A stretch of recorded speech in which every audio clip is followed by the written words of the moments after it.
I'm a hustler, baby. I just want you to know, anywhere I've been or where I'm about to go, now I just want to love you and be who I am. And with all this, you forget your, come on, now give it to me. Give me that, but don't, come on, I'm gonna start it over, y'all. For those of y'all who came here 15 minutes late. Ain't no telling, will I diss them? All right, come on, let me turn it up. Jam with me. Hey. I'm a hustler, baby. I just want you to know, anywhere I've been or where I'm about to go, now I just want to love ya and be who I am. And with all this cash, you forget your man. Now give it to me. Come on. Y'all, we gonna have fun tonight in class. When the Remy's in the system, ain't no telling, will I diss them? That's what they be yelling. I'm a pimp by blood, not relation. Y'all rechase them, I replace them, huh? All right, listen. Y'all already know I'm a J fan. You already know I'm a J fan. And whenever J come on, y'all, I act up. All right, hey, y'all. Listen, I didn't say I was a rapper. Somebody was like, listen, can we stick to economics? Listen, I'm multifaceted. I ain't a rapper, but I drop a few bars. So let's just leave that at that, okay? Welcome to class tonight. Welcome to Wealth Wednesdays. I am so excited to see 277 people here on what? On time. I chose that song with intentionality because it starts off with lyrics that I think we need to hear as we dissect 4 ways to get funding for a Black business. The first thing that Ho says is, I'm a hustler, baby. I just want you to know. Now listen, I don't advocate that business owners be a hustler for 100% of the life of their business, but we do know in order to be a successful entrepreneur that there must be what? Hustle. And that means, right, that we have some entrepreneurs that pulled up on the live tonight who work 9 to 5, then come home and then build their business from 6 to 10, from 6 to 11, from 6 to midnight, from 6 to 1 a.m. We have some entrepreneurs that will build their business from 6 p.m. to 1 a.m. and then wake up at 6 a.m. and work from 6 a.m. to 8:59 a.m. so they have to clock in. That is an entrepreneur who is operating with the hustler spirit. And why is this intentional? For us to embrace this type of mentality, especially for Black entrepreneurs. Because the way in which the system was set up for us to access capital is separate and unequal. Let me say that one more time. Come on, Edge is already starting to crunch up, but that just means, listen, we about to have a little entrepreneurial church up in here. I said the way in which Black entrepreneurs access the system of capital is both separate and unequal. And the reason why I say that entrepreneurs can go to the same bank as a non-Black person. Black entrepreneurs can go to the same financial institution as a non-Black entrepreneur. Black entrepreneurs can, real talk, apply for grants as the same non-Black entrepreneur, and the outcomes, even if the submission is the same, are different. And so the way in which we approach capital acquisition as unapologetic Black entrepreneurs must be strategic and must be fueled with hustle. So when Jay says, I'm a hustler, baby, I just want you to know, everywhere I've been and where I'm about to go, what I want you to know is that today I will present statistics that speak, right, to a separate and unequal financial system. But what we will do together is first understand the system presented to us and strategize ways in which we can turn obstacles into profitable opportunities. So if you're ready to dive deep into class tonight and get this good old entrepreneurial word, I want you to drop me a heart because we're about to get right on in it. All right. Come on, y'all. Y'all already, child, Now listen, y'all already have me fanning. Now y'all know how I like to start class, right? Y'all know I can't start class unless I have the regular old opening. So I always like to welcome those people who pull up to class on what? On time, okay? We were taught CP time as young people. CP time being colored people's time. The time that black people pull up to Thanksgiving, to Christmas, to birthday, to almost any other occasion other than their funeral, or at least that's what Granny told us, right? Baby, I know you a little bit late. Come over here and go church with Granny, but you want CP time, and I understand that type of thing is generational. No, boo. We love Granny, right? We love Granny. We would never call her boo to her face, but in our head we say, no, boo. CP time can exclusively be for black people because white people can be late, and Australian people can be late, and Portuguese people can be late, and Asian people can be late, and Indonesian people can be late, and Jewish people can be late, and black people can be late, and yes, white people can be late. And if all of those people can be late, then guess what? Being late is not a function of being black. In my opinion, being late is a function of being broke. Because broke people do not understand the value of time. They do not understand that time is a non-replenishable asset, right? So they show up spending time as if it was something that you could rewind and get back at any point in your life. So I want to thank the now 358 people who showed up to class tonight on what? On time. And not CP time, but WP time, wealthy people's time. Because you're ready to figure out where the money reside, where the money reside, where the money reside, where the money reside, where the money reside, where the money reside, where the money reside, where the money reside. Come on, somebody do a body roll with me. We gonna figure out where the money resides tonight. So let's get started. Tonight, here's what we're gonna talk about. We're going to talk about 4 ways in which you can get funding as a black entrepreneur. The first way that we're going to talk about how to get money is how to launch a successful crowdfunding campaign. I have been launching crowdfunding campaigns for the past 12 years, and for the past 6 years coaching black entrepreneurs on how to do that successfully. Next, we're going to talk about how you can successfully apply for a loan and which institutions are most friendly to black entrepreneurs. We're gonna go through main components of a loan application and what to look for and what to expect.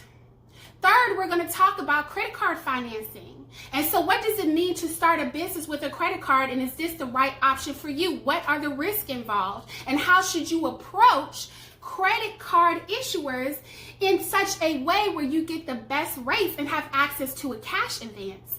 And then last, I'm going to talk to you about a grant that is specifically available to black entrepreneurs, for which the deadline is tomorrow. So if you stay till the very last bit, I got a $250,000 opportunity for all those who sit tight. So let's get started. Before we jump into the nuts and bolts of the lesson, I want to be 100% transparent about how, as an entrepreneur, you should approach business creation. Before you even think about capital acquisition or getting resources for your business, I want you to ask yourself, what problem are you trying to solve as an entrepreneur? Okay, so I'm gonna say that one more time. What problem are you trying to solve as an entrepreneur? Okay? Entrepreneurs are people who start businesses that have the chance of profit or success. And so it's not just about what do you like to do, but what do you like to do that people pay you for? Because when you're pursuing capital as a business owner, it's important for you to be generating revenue. Any business owner that is selling products or services that nobody wants to buy does not have a business, they have a hobby. And hobbies are not the type of enterprises that scale to the point where revenue generation is expected. And so I want you to be able to fill in this blank. I solve the problem for this particular customer demographic. And after you ask yourself that question, the next question I want you to ask is, what businesses are solving this exact same problem? And the reason why you ask those two questions first is because you can sit with an idea, you be sitting back and you throw your leg up, right? You throw your hair over your shoulder. You like, my business idea is such a good idea. But the business idea be marinating up here somewhere around a bun. And a bun can be with a woman, a bun can be with a man. But if you never materialize, right? Materialize that idea in such a way that a customer responds to it by paying for it, then when you go and pursue capital, the risk that you face is that you are funding a business that is not viable. And another word for viable just means a business that has the potential to survive. Your problem statement, because that's what it's called, should be vast enough so that several different business ideas can respond to it. Because when it's narrow, you run the risk of the market changing and there being, guess what, no customers. So a narrow problem sentence might look like this. My business solves the problem of providing videotapes for consumers that like to get convenient entertainment at home. Tell me, when's the last time you went and got a videotape? Don't worry, I'll wait. There's one blockbuster that's still open and operating in the United States of America, and they don't even sell videotapes. They just sell B&B, bed and breakfast experiences. So the whole point is you want to solve a problem big enough so that you can pivot from videos to DVDs, to red boxes, to streaming, to VR. I'm sure that that's what's next. And when your problem is broad, you don't have to be afraid of taking on capital, right? If someone gives you a line of credit for 5 years, or somebody gives you a loan that you pay back in 10 years, or if you get a friends and family round and they expect to get their money back in 1 or 2 years, when you have a problem that is vast, right? Then you don't have to worry about March 2020 happening and a national pandemic coming through and changing the business plan but not the vision. Changing the business plan but not the problem sentence. Now, I know you all want me to get to capital. I know you all want me to get to financing. But one of the biggest hurdles that entrepreneurs, Black entrepreneurs face is starting businesses that are really hobbies. And so I want you to take the time to ask yourself at least those two questions and give yourself an honest assessment before you make your vision a reality, before you materialize the substance of things hoped for and evidence things not yet seen. Come on, somebody. I want you to ask yourself those questions. Now, listen, let me get my little church fan. I know it's an envelope, but don't call me out. So let's jump to the very first option for capital, and that's going to be crowdfunding. So probably, I guess now, 10 years ago, I started a nonprofit organization. And that nonprofit organization was started to help Black-led nonprofit organizations raise money in order to start and grow their business.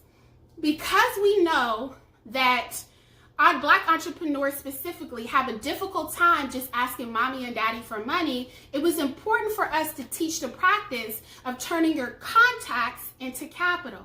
So that means being able to look intentionally within your Rolodex and identify those individuals in your Rolodex who can give you a set amount of money, right, that can help you fund your business. Now, this money is not a loan. This money is essentially a grant.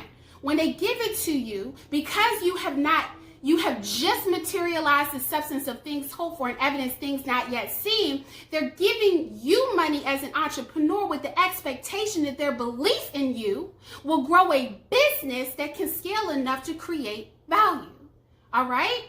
So what I like to advise with crowdfunding campaigns is that you start off with a 3-week strategy. All right? I want a 3-week strategy. Anything lasting longer than that can give people who are potential donors to your crowdfunding campaign fatigue. Now, I'm going to give you the real, because it can't just be a crowdfunding campaign where you set it up and you ask strangers to donate. No, we want a type of crowdfunding campaign that actually generates dollars, all right? So the first thing you're going to do is you're going to write down every single name of people who you think might donate to you and not ask you for your cash back.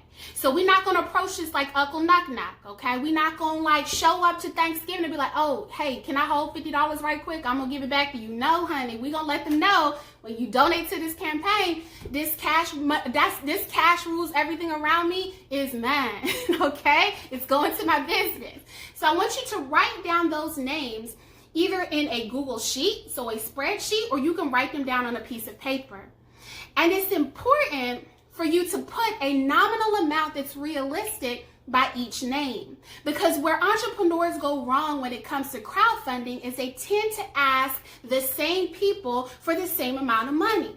But grandma, right? Grandma over here just trying to get her good old bread, her flour, her chicken, right? Her collard greens, her potatoes for the good old potato salad, and some mac and cheese. And she might just be able to give you $5.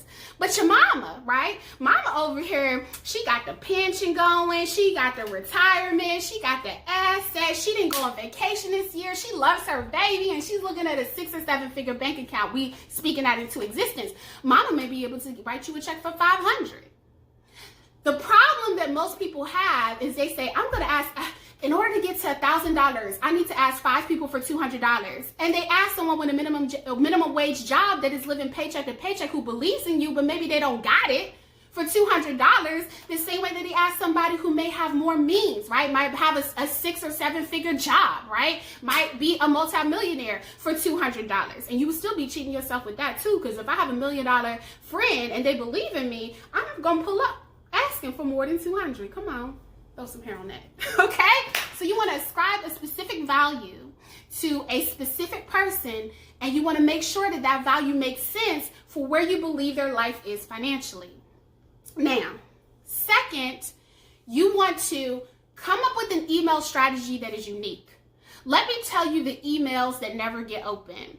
The ones with the subject line, hey, looking for money. Hey, donate to my campaign. Contribute to my business endeavor. Because the minute somebody sees in the subject line that it's about money, guess what? Close, delete, archive, mark as unread, trash. People don't like, right? For you to just pull up and explicitly ask for cash initially. So my best campaigns for email, one, have been emails that come from my personal inbox and not emails that come from an email campaign. So we're not talking about Constant Contact. We're not talking about MailChimp. Your business will grow to use those. But the personal approach always works. So you want to use your inbox, no email campaigns. And you want to use a title that forces them to open. So my most popular one is, I'm pregnant, ... Now, for those of you all who came in late, y'all heard I'm pregnant. You're like, oh my God, Professor Keys is pregnant. She's pregnant and she ain't showing. I'm not pregnant, but I made you look. And that's exactly what people will do when they get that email, I'm pregnant. And you're like, oh, she got the Rona baby up in her uterus, right? And they open it, and in the first line you say, what's my business idea? And then you begin to pitch your solicitation, right? Another one that works if you're single, I'm getting married. If you were like, oh my God, another Zoom wedding, where's the confetti? And then they open the email and it's, I'm getting married to my business plan. I'd love your support, Keisha. I'd love your support, Jerome. You see how those email titles are totally different than give me some money, donate to my campaign, contribute to my business endeavor. Do you get what I'm saying? And then the last one that I love to do, because this really hits the boomers, right? It hits them well. I'll tell you why in just a second. OMG, I won the lottery. My granny will open that email so quick. She will open that email so quick. Because, well, my baby won the lottery. Let me pack where's my bag? Somebody give me my suitcase because she won the lottery. So, listen, I'm about to quit the stories for a little bit. Stories, we will be back in a couple weeks after we go on vacation. Okay, so, oh my God, I won the lottery. ... Open it up. Yes, oh my God, I won the lottery because you plan to donate to me. Boom. They are the lottery payers. You are the lottery winner for your business. So you get how that works. You want to be creative. You know what your audience is looking for. Anything that deals with money explicitly as it relates to the campaign should not be in your subject title. And you want to make sure to highlight the sentence that says, can you please donate this amount of money? So if it's your little sister, can you please donate $20 by X date by clicking here? And every other paragraph you want to say, can you donate please? Thank you for donating here. I appreciate you here. Read more about my campaign here. I at least have 5 different places in the email that allows for them to go to whatever campaign website that I'm using, okay? So next, one email is not enough. Because let me tell you something. With that subject line, you'll probably get an amazing open rate. Probably 90% of your folks on your list will open it. And they'll be like, oh, she got me, bro. She got me. She got me, right? And they'll be like, oh, she asking for money, though. All right. You'll get 20% who are like, that was cute. I got to give it to you. You got my $20 just because it's cute. That's 20%. The other 80% are going to read it, and now it's at top of mind. You want to strategize on week two. You want to strategize how to email personally. So that was a mass email. Now you're going to do a personal email, and it's going to have the subject line, name, this is for you. Keisha, this is for you. Jerome, this is for you. What's up, Katie? What's up, Karen? Karen, she been over here trying to touch your hair. Karen been over here telling you all about her cat. Karen owes you $50. You don't have to see her in the office every day, but that don't mean she don't need to pay up. Karen, I'm tired of hearing about your keto diet. It's cool, thank you, but I need you to donate $50, okay? So you need to make sure your subject line that you put your name in there, because that increases your open rate. Second week is about personal emails, all right? The second half of the second week is about personal text messages. I always get my highest response through personal text messages. But you do not want your first text message to say, hey, I want you to donate to my campaign. Get personal. Hey, how's your baby doing? Hey, how's that cheating boyfriend? Oh, that's... Hey, how's your super committed boyfriend doing? I'm so excited to see that picture that you posted 12 weeks ago. Y'all look so cute. So I'm gonna start a business, and I need you to donate to my campaign, all right? Include the link, all right? So first, give them the first 2 lines about whatever's going on. Hey girl, I love that hair you had, child. Them 4 C's was popping. Oh, by the way, I'm starting a business, right? Wait for them to reply to the first personal message, and then when they reply, it's going to be harder for them to ignore the second message, which is solicitation. And then the third thing you're going to do is you're going to get real old school, and you're going to call them, right? So you going, Nakisha, hey Nakisha girl, how you doing? You spent that stimulus check yet? Oh, okay, you still got some in the bank? Can I hold $50 in perpetuity and forever for my business? So the last is the phone calls. And I understand that phone calls can be a little uncomfortable, but I encourage you to lean into it anyway, okay? So the last thing I'm going to talk about in regard to crowdfunding is what type of email campaign you should use, or what type of campaign website you should use. If you are raising for a nonprofit organization, I recommend that you use Razoo. Razoo will require you to have a tax ID number that you use so they can verify your tax exempt status. And if you are not starting a nonprofit organization, I recommend that you either use Indiegogo or Kickstarter. Now, entrepreneurs normally miss this particular element, is that you don't get 100% of what you raise. In fact, if you do a Kickstarter campaign and you set a goal of $10,000 and you raise $9,999.99, if you don't hit the goal, you don't get the money. So if that's not the type of campaign you want to run, where it's all or nothing, Kickstarter might not be it for you. In addition, for Kickstarter, they're going to charge you 5%. So there's a 5% fee, platform fee that they charge just for you using Kickstarter. Then for every transaction that takes place on your Kickstarter page, they will charge 3 to 5% of that transaction. Okay, so be aware of those fees and know it's going to impact your bottom line. For Indiegogo, you don't have to raise 100% of the campaign funds. You can raise just a fraction of them, and then after that, they charge 3% transaction fee and the plus 30 cents. Okay, so keep that in mind. You may raise $10,000. Your take-home pay is going to be a little less than that. Be wise about the type of campaign site that you want to charge.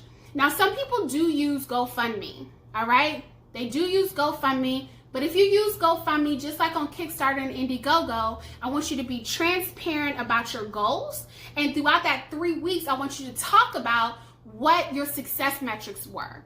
One thing that I like to do is I like to kindly call people out, right? So if I have 50 people on my list and 3 people have donated, on my GoFundMe, on my Kickstarter, on my Indiegogo, and also in the emails, I'm like, thank you so much, Sharonda, for your $75.12 donation. You are amazing, Queen. You have totally changed my life. Thank you so much. And for those people who haven't contributed, then they're like, dang, Sharonda getting all that love for $75.12. I can't give $75.20, but I can give her $5.34. And so that gives the folks who you are soliciting encouragement to contribute. All right? Excellent. Y'all got that? So that was crowdfunding. Those were the gems that I have for crowdfunding that have worked for me time and time and time again. Track your success. Don't be afraid to do what? Hustle. Don't be afraid to approach it with the mindset that no just means T and yet have not yet arrived. No is just not yet. Okay? So let's keep going. Small business loans. So this is the #1 question that I'm asked. How can my business get a loan?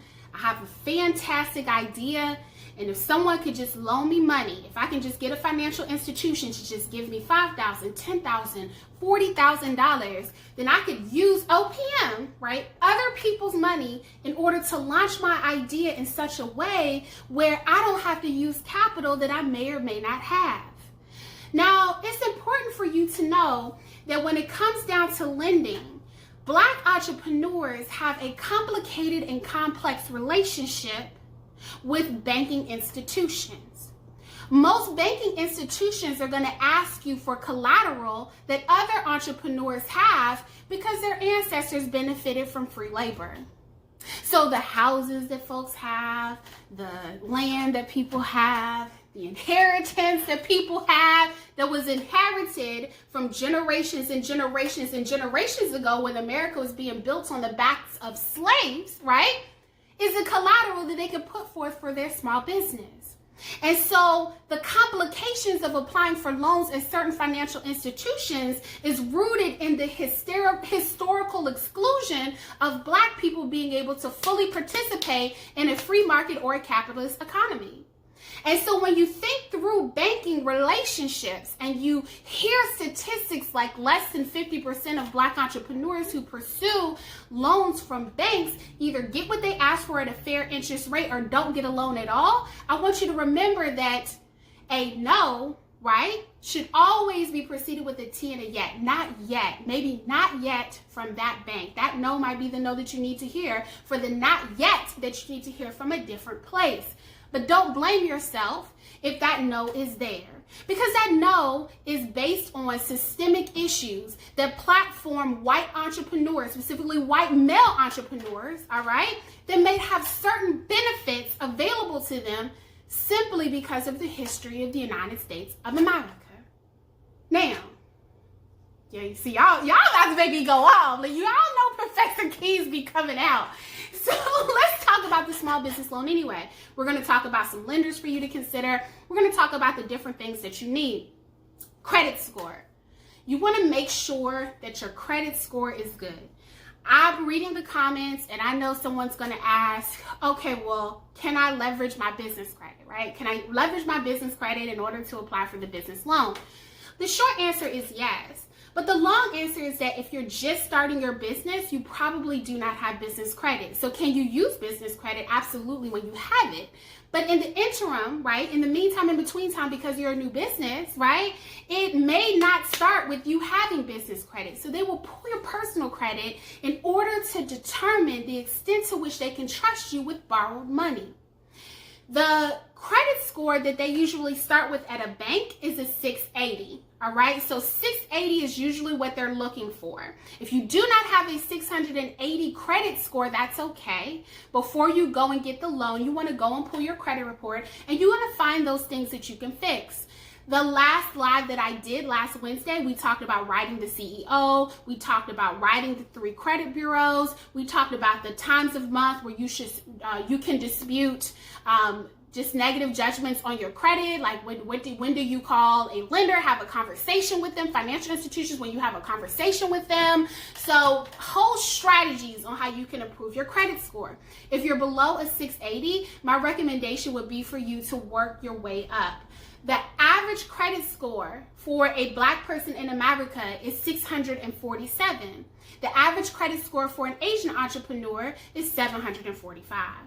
All right, so we want you to work on fixing your credit. You can pull your credit report at annualcreditreport.com, freecreditreport.com, and you can also pull it directly from a credit bureau. I use Experian.com. All right, make sure you're looking at your FICO 8 score. So we spent a lot of time in my last live talking about FICO 8, FICO 2, FICO 4, and FICO 5. You want to look for your FICO 8 score. Okay, next, you want to talk, or you want to think through what is the length of your business. One of the biggest issues that entrepreneurs face when getting a small business loan is they apply for a loan too early.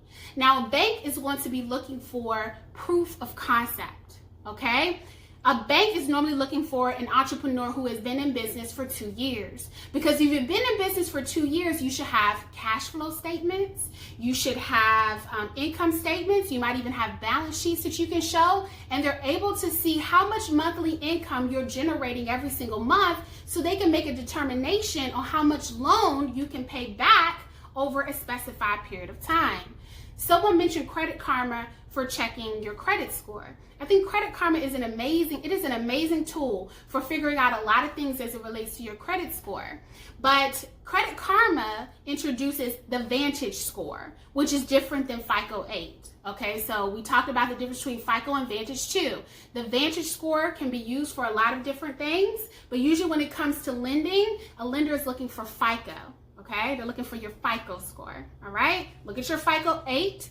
All right, they may pull 2, 4, and 5 as well. Normally that's for mortgages, but you want to look at FICO. All right, so traditional banks are looking for 2 years in business, and you've been earning consistent monthly revenue every single month for those 2 years. If you're looking at an online bank, right? So that means you've walked away from Bank of America, the Chase, because you're not at 2 years yet, or perhaps you don't want to establish a banking relationship with them yet. Then I'm talking about the online banks, right? So you can get loans from like Quicken Loans. You know, that's an online lender. Ally, right? Online lender, right? PayPal even has loans for businesses. They're going to look for businesses that have been in operation for a year. All right, so at least 365 days, you have 12 income statements, you have 12 cash flow statements, and it's important that you understand the financial statements that tell the story of your business. How much cash in do you have every single month? How much cash out do you spend? What are your accounts receivables, right? So like, what cash are you expecting from vendors who have not yet paid you? What cash do you owe from vendors who you have not yet paid? They want to be able to look at the totality of your financial picture as it transitions from month to month. Because some of you all, when you do business, right, it's seasonal. You might have upticks in November, December. Maybe in the summer it slows down, right? Maybe your cash flow was slow the first 3 months because you were just starting out, but then it was consistent from month 4 all the way to month 12. The bank wants to be able to see that. Traditional banks, 2 years. Online bank, they're normally expecting a year. Now I'm gonna give y'all some game, right? Make sure you have your pencils and your pens ready. What if you're like, hey, yo, Keys, that's all well and good, but I just started my business like on yesterday. Is there any lender who will take a chance on me? And the answer to that is absolutely. It is. It is not the traditional bank, usually. It is not the online bank, usually. The financial institution that will take a chance on a new business owner who is not 1 year or 2 years into the game is a community development financial institution. And a community development financial institution, say that 10 times fast, community development financial institution, community development financial institution. Okay, CDFI was specifically created to provide loan products and capital to small business entrepreneurs and minority entrepreneurs who've been misclassified as that, because we know Black and brown people are the majority and not the minority, but that is a different lie for another time. They are locked out of other traditional lending resources, and so what they do is they provide on-ramps to capital that banks do not. And so what does that mean, you all? That means that you may be able to get an interest rate for lower than what a bank might offer. Bank might offer 5 or 6%. They may offer 2 to 3%. All right. The reason why is because community development financial institutions usually receive a substantial amount of their capital from the U.S. government. We already know that when it comes to the U.S. government, there's some recompense, right, needed for Black entrepreneurs, brown entrepreneurs, right, entrepreneurs of color who've experienced trials and tribulations in this United States of America. And so they fund these institutions that serve our population because they understand we might not have the collateral that other people do. All right? How do you find a community development financial institution, right? I'm a new entrepreneur, Kezia. Community development financial institutions sound amazing. How do I get money from them? When do I get money from them? A couple of ways. You're going to visit ofn.org. So that's ofn.org. And when you visit ofn.org, you're going to select CDFI locator. And you're going to look for a CDFI in your state. The great news is that the last stimulus provided over $250, I believe, billion. I'm going to go double check that for you, for CDFIs, right? That money is going to trickle down from the federal government from the stimulus and be available for entrepreneurs to use. Now you might say, Keys, hey yo, Keys, listen, you told me to go get my product or service tested with a customer so I don't start a business, right? And think it's a hobby, right? You might say, well, I don't feel comfortable taking on loan capital right now, right? I'm doing well, I'm making money, but debt to me doesn't seem like a reasonable choice. Can CDFI still help me? And the answer to that is absolutely. CDFIs normally host programs for entrepreneurs that help them learn how to start a business. Professor Keys, how do you know? I know because Black Upstart, which is my business, partnered with CDFIs in order to host these classes across the country. So when you join classes like this, CDFIs are more likely to provide you grants. All right, grants is money that doesn't have to be paid back. They give you grant funds so you can operate your business for a year, prove your concept as a business owner, and after a year be able to apply for loan capital with them or go to an online lender. So you see how these are stepping stones, right, to entrepreneurship. You want to go where you are wanted. Come on, I know your grandma told you that. Do not go where you are not wanted. If you are not wanted, do not let grass grow underneath your feet. Don't let me bring out the Southern sayings. I know I was born in Southern Virginia now. So you want to go where you are wanted. And CDFIs provide excellent and exceptional service to Black entrepreneurs. Okay?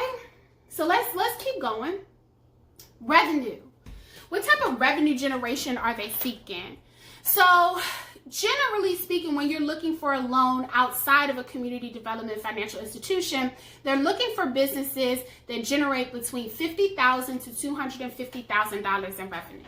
I don't want you to pass out when you hear $250,000, girl. No, I'm making money, but this year I'm at 4-5 figures. Next year I'm gonna be at 6-7 figures. You got to name it to claim it. Come on, somebody.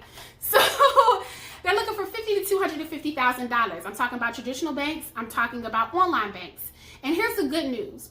The average Black business grosses. So grosses, that's how much money you make before you pay your expenses, approximately $70,000. So most entrepreneurs who have started making sales will come in at that $50,000 mark. But what you want to do is you want to calculate your expenses monthly and determine how much money you have left over once those expenses have been added. And the amount of money that you have left over is going to be the same amount that the bank is looking at, and they're going to determine, based on how much money is left, how much loan you can pay back with your business. Okay, welcome 488. I see that number ticking right on up. Welcome. We talking about money for Black entrepreneurs. So I want you to keep that in mind. Now, for a community development financial institution, remember, you can start with $0 in revenue. So you can just pull up and say, I haven't made one sale, but I want to, right? I want to. My bank account, right? My bank account represents my financial position, not my vision and my hopes and dreams, right? I'm materializing the substance of things hoped for, and what will, right, manifest is a 6 or 7 figure bank account, right? But every entrepreneur had to get started somewhere. So with a CDFI, you can indeed have $0 in revenue and get partnered in their programs, become a participant in their programs, and begin the process of qualification for future loan capital, all right? So let's keep going. So let's say you secure a loan, all right? Got a loan, right? You're like, okay, business is doing well.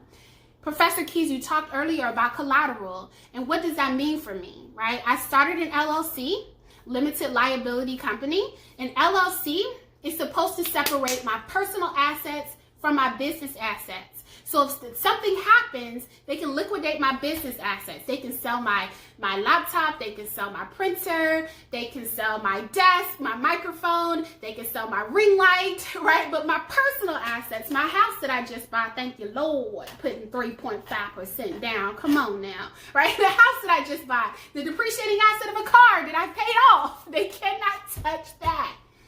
Here's the thing with the loan.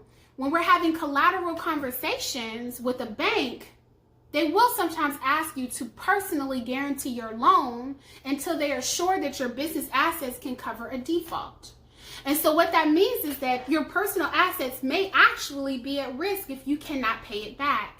And that's why when you make decisions about getting a loan, you have to ask yourself, can you pay back the debt? And if not, what are some assets that I am okay with risking should I default?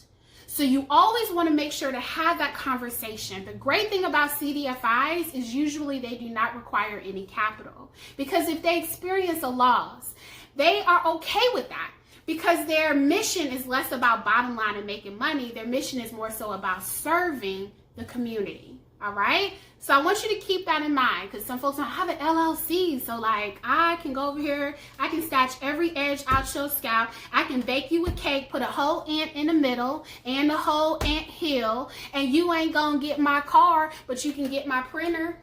You can get my oven. No, don't do it. Don't do it, because they're coming for it all. All right. Be good. So that is for the small business loan. Now let's keep going. Credit cards, all right? The next thing we're talking about is credit card financing. So we spent some time, we talked about crowdfunding, we talked about small business loans. How do you get a small business loan? What's the best place to get a small business loan depending on where you are in regards to length of business, your sales revenue, your credit score. We talked about all of that. How many years do you have to be in business in order to qualify? Talked about all of that with the loan. And now we're going to talk about credit cards. And talking about credit card financing for an entrepreneur is always a touchy subject, right? Because a lot of us have managed a credit card, whether successfully or unsuccessfully, before we've even thought about becoming an entrepreneur and being a business owner, all right? So I want to just be clear that a statistic that I thought was actually pretty shocking to me. 59% of entrepreneurs have used their credit cards to start their businesses. All right, that's nearly 60% of entrepreneurs. And really, though, I was shocked, I shouldn't be, because most entrepreneurs don't have the capital in order to get started.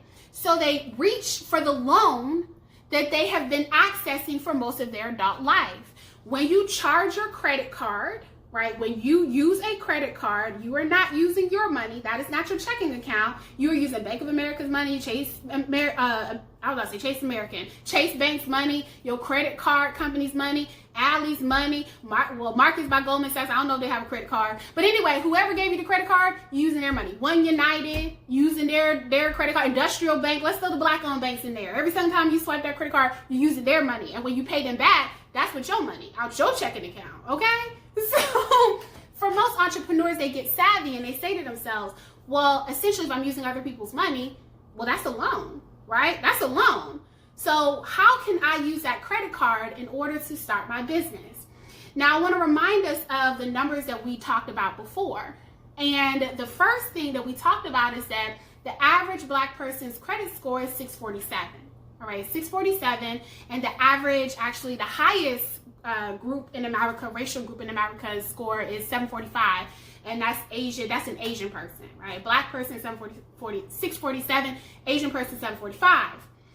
Before you use your credit card to finance your business, I want you to do a couple of things, and I want you to be smart.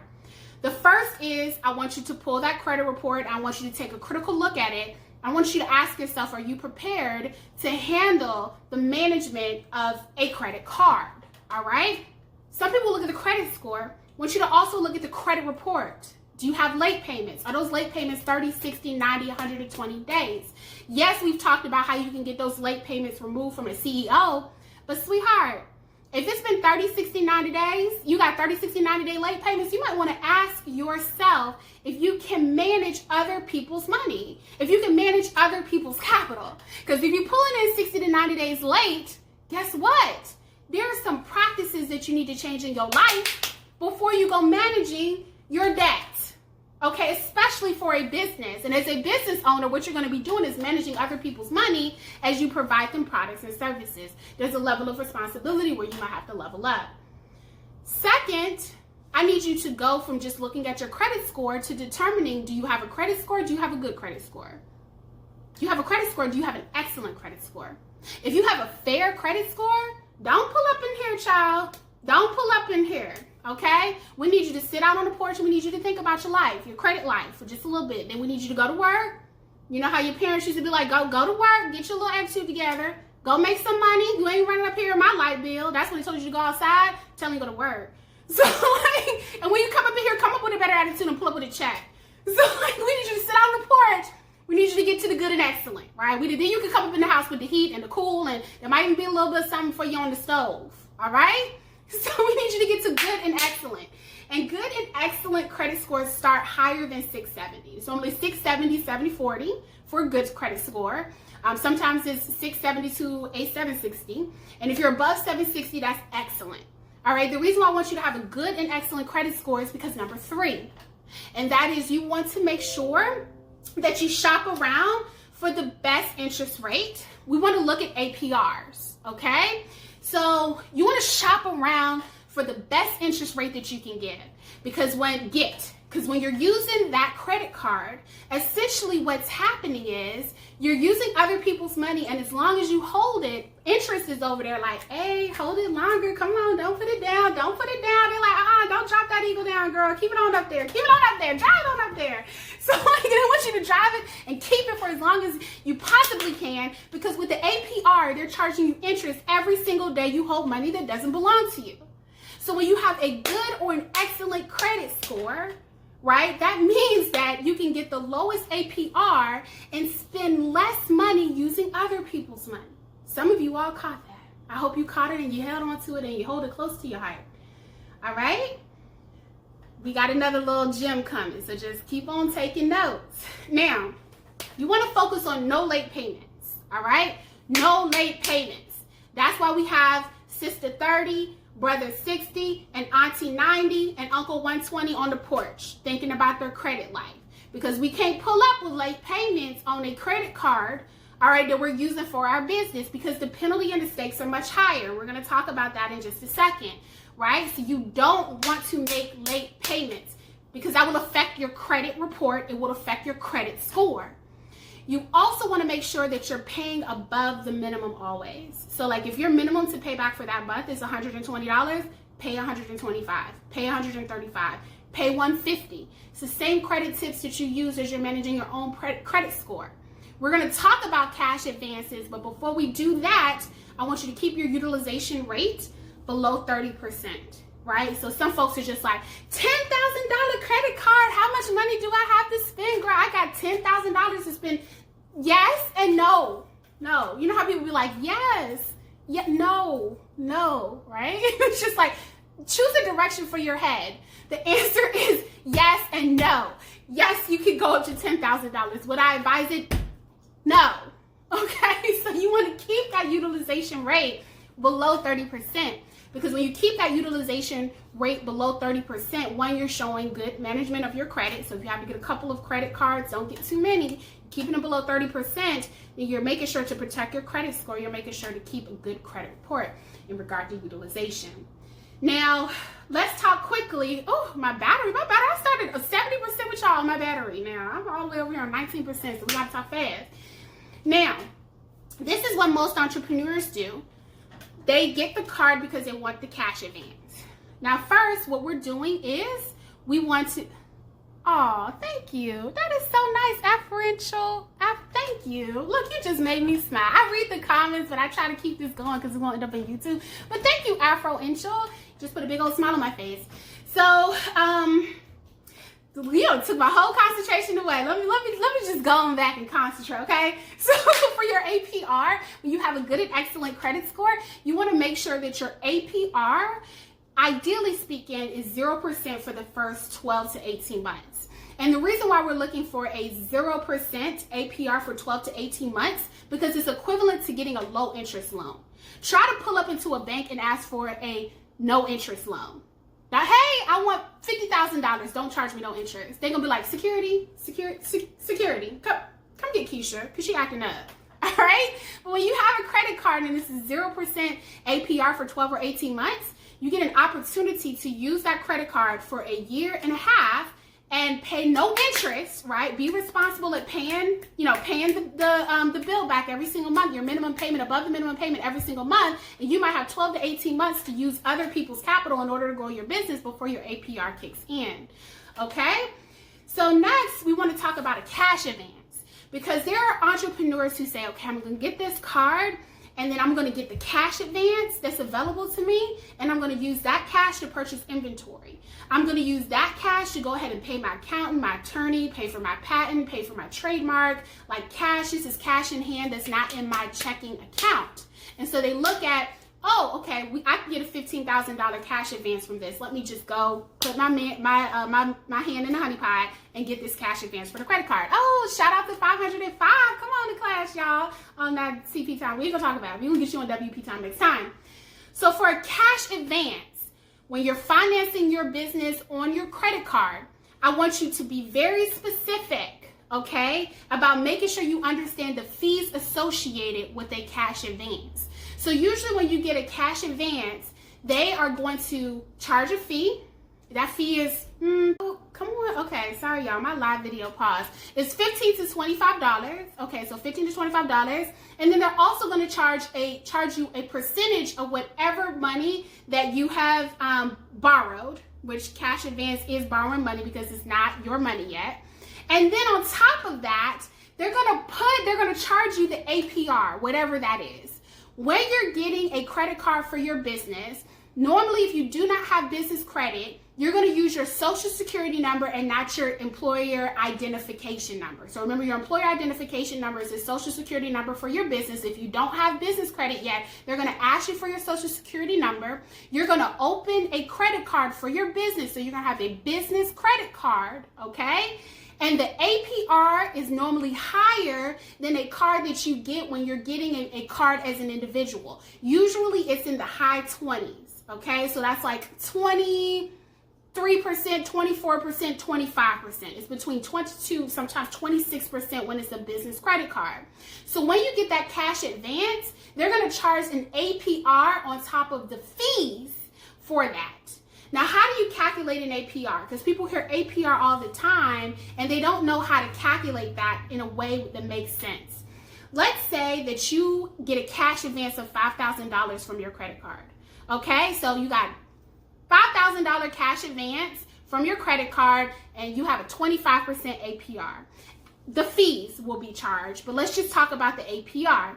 25% APR. You take that 25% and you multiply it by 5,000 and you get $1,250. You take that $1,250, you divide it by 365.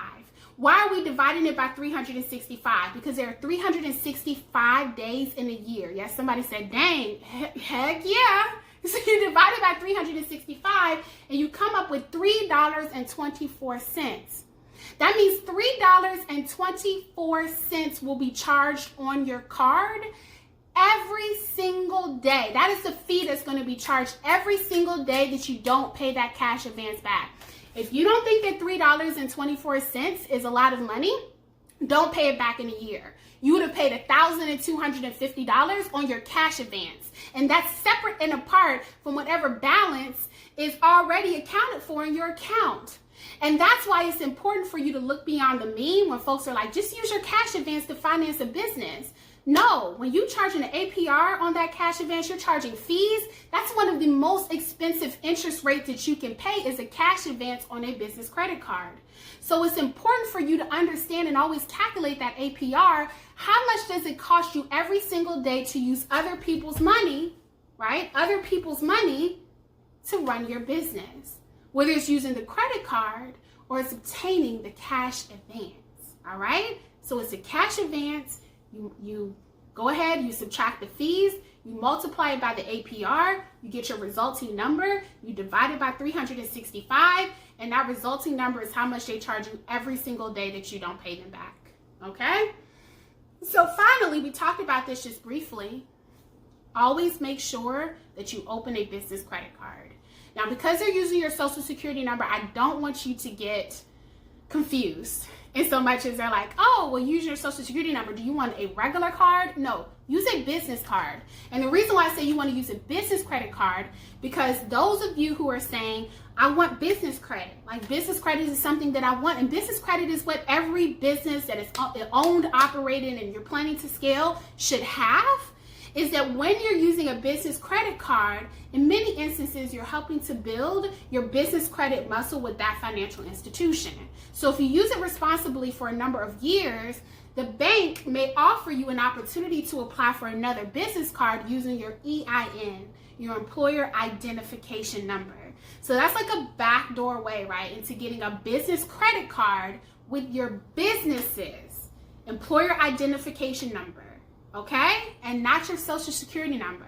And now the credit score of your business is actually tied to your business and not necessarily your personal life.